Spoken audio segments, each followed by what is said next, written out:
청포도, 청포도. 청포도. 청포도? 청포도? 시? 꽃과 청포도 하면 생각나는 시인이 바로 이육사 시인이야.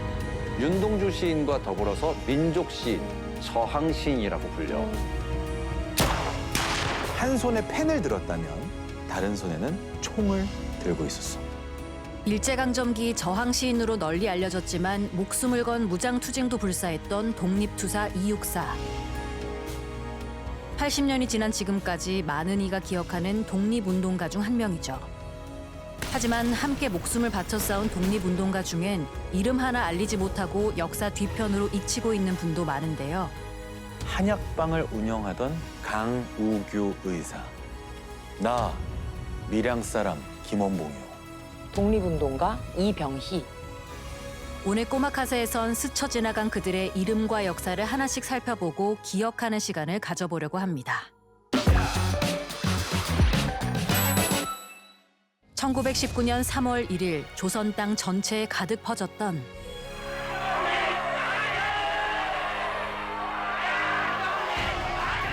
3.1운동은 엄청난 규모의 비폭력 저항운동이었습니다. 하지만 뒤따른 건 일본의 무자비한 무단 통치.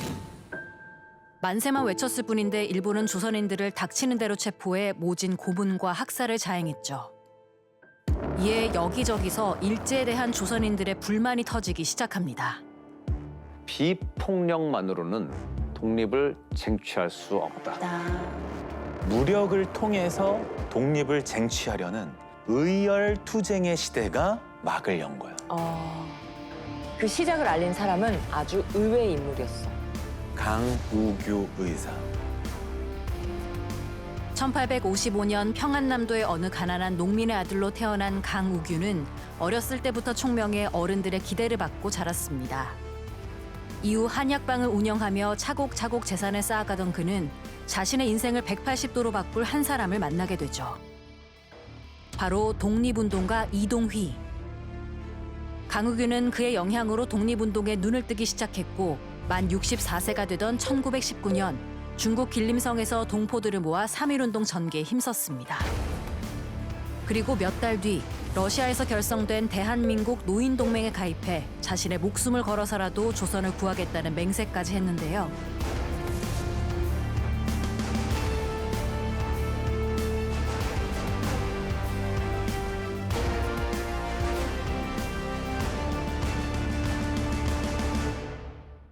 독립을 위한 의지를 굳힌 그에게 조선 총독부의 사이토 마코토라는 새 총독이 부임한다는 소식이 전해지고 그는 혼자 거사를 치르기로 다짐했죠.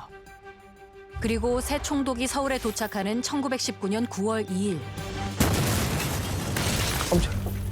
강우규는 사이토 마코토를 향해 힘껏 폭탄을 던졌습니다.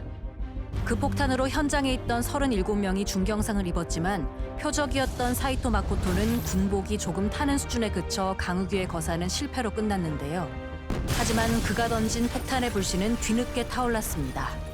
평화적 시위였던 3.1운동 이후 잠잠했던 독립투쟁에 불을 지펴 그 당시 많은 젊은이들에게 맞서 싸울 용기를 안겨줬는데요. 게다가 백발의 노인까지 나서 독립투쟁을 하는 모습은 일제의 간담을 서늘하게 만들었고 조선인들에겐 독립투쟁의 정당성과 아직 희망이 있다는 메시지를 폭탄으로 전달한 것이었죠. 강우규는 거사 며칠 뒤 친일 경찰 김태석에게 체포됐지만 재판장에서도 자신의 의지를 굽히지 않았습니다. 내가 죽는다고 조금도 어쩌지 말라. 내 평생 나라를 위해 한 일이 아무것도 없음이 도리어 부끄럽다. 내가 죽어서 청년들의 가슴에 조그마한 충격이라도 줄 수 있다면 그것이야말로 내가 소원하는 일이다. 강우규는 일제에 의해 사형됐지만 폭탄보다 더 뜨거웠던 그의 의지는 수십 년이 지난 지금까지 우리에게 전해지고 있습니다. 한편 강우규의 폭탄을 계기로 조선의 본격적인 투쟁이 시작됐는데요. 만주 지린성이야. 13명의 청년들이 한자리에 모였어. 이들은 일제에 맞서 싸울 비밀 결사대를 조직해. 그 조직의 이름은 바로 의열단. 의열단의 리더, 영화에서 나 밀양 사람 김원봉이요.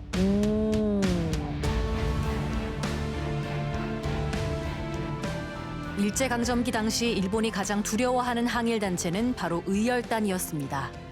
일제 경찰서와 기관을 폭파하고 일본군 장교와 밀정을 저격하며 일왕의 거주지에까지 폭탄을 던지는 무장투쟁을 의열단이 활동했던 10년 동안 무려 34번이나 수행했기 때문이죠.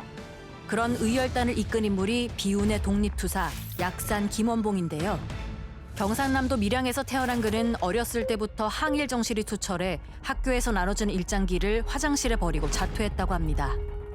이후 김원봉은 커가면서 일제와 싸우려면 무장투쟁이 필요하다는 생각에 군사학을 배워야겠다 결심했고 같은 독립운동가였던 고모부에게 산처럼 살아가라는 뜻의 약산이란 호를 받고 친구들과 중국으로 떠나게 됩니다. 그러던 1919년 3.1운동 소식에 친구들은 고국으로 돌아가게 되고 김원봉은 군사훈련을 받기 위해 홀로 신흥무관학교에 입학합니다. 그리고 그곳에서 같은 뜻을 가진 새로운 동지를 만나게 되죠. 이후 김원봉은 그 동지들과 함께 천하의 정의를 실현하기 위해 열렬히 투쟁할 단체 의열단을 결성합니다. 의열단은 1920년대 중반까지 활발히 무장투쟁을 벌였습니다. 1920년 9월 박재혁의 부산경찰서 폭탄 사건, 1921년 9월 김익상의 조선총독부 폭탄 사건, 1923년 1월 김상옥의 종로경찰서 폭탄 사건, 이외에 수많은 투쟁에 목숨을 건 의열단이 있었고 그 뒤엔 의열단을 리더 김원봉이 있었습니다. 김원봉은 일본 경찰이 가장 잡고 싶었던 불량 선인이 됐고 당시 최대 현상금이 걸리기도 했죠. 하지만 그는 여기서 그치지 않고 조직적인 투쟁을 위해 체계적인 군사훈련을 더 받습니다. 또 조선혁명 간부학교를 세워 많은 청년들을 독립운동가로 길러내기도 했죠. 그러던 1937년 중일전쟁이 터지자 김원봉은 조선의용대라는 군대를 만들어 독립을 위해 끊임없이 노력했습니다. 하지만 힘겹게 되찾은 광복 이후 그는 통일정부를 세우길 원했지만 뜻대로 되지 않아 북에 남게 됐고 1958년 갑자기 죽음을 맞이했는데요. 안타깝게도 현재까지 그가 왜 어떻게 죽었는지 정확히 알려지지 않았죠. 김원봉은 조선 독립을 위해 그 누구보다 맹렬한 독립투쟁을 벌였지만 지금은 남과 북 어디에서도 제대로 인정받지 못하고 있는데요. 국내에선 근래에서야 그의 공을 인정해 줘야 한다는 목소리가 하나둘 나오고 있습니다. 한편 목숨을 걸고 싸웠던 의열단엔 여성 독립운동가들도 많았습니다. 중국 북경에 도착한 육사는 한 사람을 찾아가. 육사의 먼 친척이자 어릴 때부터 함께 자랐던 독립운동가 이병희. 하루는 이제 육사가 날 찾아왔대. 찾아와서 그래, 야 나가자. 그래, 예 나갑시다. 1918년 이병희는 서울에 있는 독립운동가 집안에서 태어났습니다. 아버지는 중국을 오가며 활동하는 독립운동가였기 때문에 어린 그녀는 아버지의 얼굴도 모른 채 자랐는데요. 하지만 시간이 흘러 그녀 역시 아버지의 민족의식을 이어받아 독립운동에 몸을 담기 시작했습니다.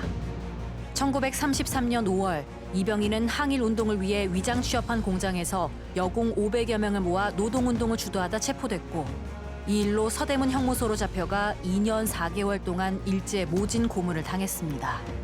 하지만 그녀의 의지는 꺾이지 않았고 여러 공장에서 노동운동을 벌여 체포와 고문을 반복하다 요시찰 인물로 지목됐죠. 그러던 1940년 이병희는 중국 북경에서 의열단에 가입한 뒤 동지에게 문서와 무기를 전달하고 군 자금 모집, 연락책 활동 등 주요 업무를 맡게 됩니다. 그로부터 3년 뒤 이육사를 만나 함께 독립운동을 도모하다 체포됐고 베이징 감옥에 구금됐으나 이육사의 도움으로 홀로 풀려났죠. 며칠 뒤 이육사가 사망했다는 소식에 그녀는 망연자실했지만 그가 쓴 시와 유품을 정리해 국내에 있던 가족에게 전달했습니다. 만약 그녀가 없었다면 이육사의 시는 일제에 훼손되어 영영 만나볼 수 없었을 수도 있었죠. 이런 노력에도 불구하고 그녀는 사회주의 독립운동가란 이유로 독립 이후 무려 50년간 자신을 숨긴 채 살았는데요. 1996년 79세 나이가 돼서야 겨우 독립운동가임을 인정받아 건국 훈장을 받게 됐지만 그녀는 원망은커녕 소원이 없다고 말한 뒤 2012년 세상을 떠났습니다. 1944년 1월 16일 새벽 육사는 북경 지하 감옥에서 생을 마감했어. 그의 나이 40살. 조국의 광복을 불과 1년 앞두고 가혹한 고문 끝에 숨을 거둔 거야. 모니카라면 이런 일을 겪고도 독립운동을 계속할 수 있을 것 같아. 저는 못해요. 그렇지. 나도 진짜 못할 것 같은데. 정말 평생을 독립만 그렇지. 마음에 품고 사셨던 분. 육사는 한치의 의심도 없이 믿었던 것 같아. 일제의 패망, 그리고 조국의 독립을. 목숨을 걸고 싸웠지만 그들은 보지 못했던 그날의 빛. 그리고 그들이 없었다면 맞이하지 못했을 오늘의 빛. 조국의 독립을 위해 목숨을 바쳐 싸웠던 그 이름. 우리가 그 이름을 기억하는 것이야말로 그 값진 희생에 대한 작은 위로가 되지 않을까 싶습니다.